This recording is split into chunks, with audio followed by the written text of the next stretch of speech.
Hello guys, tara! Turuan ko kayong paano mag-repack ng tina o dowel po. Yan po ay ginagamit sa mga damit na puti para lalong pumuti po ang ating mga damit.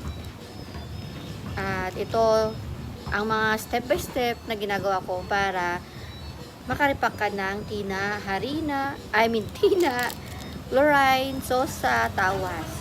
Yung nakikita nyo po sa gilid ko, sa likuran ko, ayan. Yan po, ako lang po ang nagre-repack niyan. Para mas marami po tayong nagagawa at marami po tayong tubo. Kasi po, kapag bibili na tayo ng yari doon sa palengke, konti lang po tutubuin natin. Ayan, ganyan po yung pagre-repack ko. Ang bintahan ko po nito ay tagdos ang isa. Pag tatlo naman ay 5 piso. Mas makakatipid ka ng piso kung tatlo ang bibilin mo. Hindi na siya pwede piso kasi sa plastic pa lang may bayad.